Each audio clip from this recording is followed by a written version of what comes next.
I was 13 years old, I got my period. Of course, by that point, I knew exactly what it meant and what it was, and I wasn't nervous at all. I sat down on the toilet, saw my red badge of honor, sighed, and called for my mom and sister. Mom? Jess?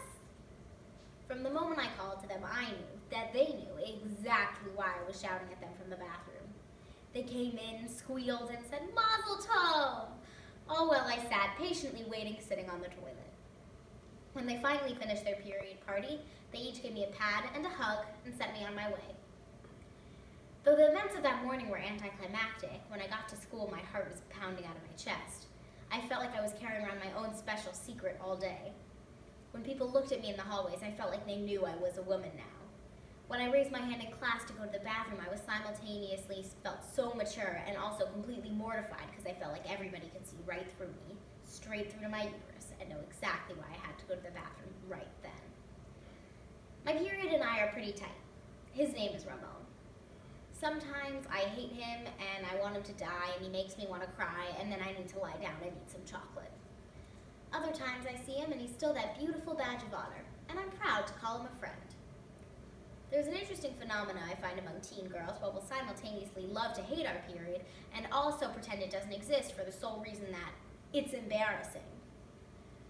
I don't know how many times I've been talking to a group of girls, chatting about our mutual monthly torture, and then a guy comes up and we all immediately stop talking about it. Well, in my opinion, we don't talk about it enough, which is why I'm up here talking to you all about my ladies' days, my time of the month, my red dot at the end of a sentence, my Ramon, my period. The fact of the matter is, every woman in the history of the world has had her period. You think Cleopatra didn't have her period? Abigail Adams? Oprah Winfrey? No, don't be fooled by the lack of media coverage on everybody's favorite type of punctuation. Mila Kunis buys tampons just like the rest of us. Buying tampons is a shy woman's nightmare. We are told our periods are a private thing. Therefore, buying tampons in public is seen as the embarrassing equivalent of buying adult diapers. When I was 13, I went to Italy with my grandparents. No mom, no sister, just my wonderful, loving Anna and Papa. Well, you can imagine where that went. For the second time ever in my life, I got my period. Leading up to the trip, my mom told me to pack pads. So I packed 4, just in case. You can imagine what fat good those 4 pads did me as I sat in the entrance restroom to the Vatican City, staring at my underpants and wondering what the frack I was going to do. Well, I did what any mature woman would do. I stuffed my underwear and I didn't tell a soul. I waddled around the rest of the day, bleeding as my sacred blood offering in the holiest place on earth, a fact that is not lost on me even though I'm Jewish, by the way, until I could finally connect to Wi-Fi and text my mom. I believe I texted her something along the lines of, "This is a code red!" She told me that I had to tell my grandma what had happened so that she could take me to the pharmacy so that we could buy some feminine products. I grudgingly pulled my grandma aside and explained to her my awkward situation. Anna, I kind of got my period in the Vatican today. In the freaking Vatican. She was wonderful about it and made plans for us to stop at one of the many farmacias that line the streets of Rome. Some fun facts about farmacias: they each have a neon green cross on the outside of their establishment, like the Red Cross sign. They carry a wide range of products from nail polish to Advil, and my grandpa was wholly and fully obsessed with them. My papa is a pharmacist, and he loved those Italian farmacias. Every time we passed one on the street, he would go, "Look, it's a farmacia!" So you can imagine his elation when my grandma informed him we were going to be stopping at a farmacia later that day. I'd asked my grandma not to tell my grandpa about my situation. My period was too embarrassing, I couldn't even bear to tell my own grandpa. But anyway, we entered the weird farmacia and we got my weird Italian pads and we went back to our hotel room overlooking the Pantheon,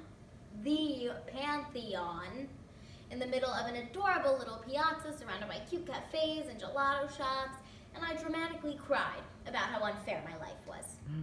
My mom was texting me from America, telling me that if I wanted, she could teach me how to put in a tampon over the phone, and I dramatically responded in all caps, "I can't put in a Ramon!" Yes, autocorrect changed tampon to Ramon, and that is how my lovely period was named, and he is bellissimo. Sometimes I'm ashamed of Ramon.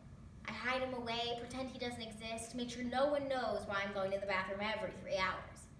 Granted, no one really wants to hear about Ramon. He's disgusting and gross. But I shouldn't have to be ashamed of something that every woman alive and every woman who has ever lived has shared with me. Not only that, but when you really think about what a period is, it's pretty freaking amazing.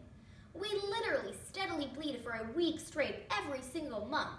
Let this period wreak havoc on our emotions, sacrifice a lot of mental and physical well-being, and we have to pretend like we're totally fine. And guess what? We are. We pull it together and we act like we're fine because we are fine, and that's just the way women work. Periods are the worst, and no one needs to know the intimate details of what goes on behind closed bathroom doors. But my period is not something to hide. I'm not saying let's free bleed everywhere, that's disgusting and unsanitary, but we all have to collectively agree that periods make every woman superwoman. And even when we wake up in the morning with our uterus raging, we can still get up, kick ass, and take no prisoners. So, whether you're getting your period in the comfort of your own bathroom or the freaking Vatican City, there's no reason to be embarrassed. It happens to the best of us.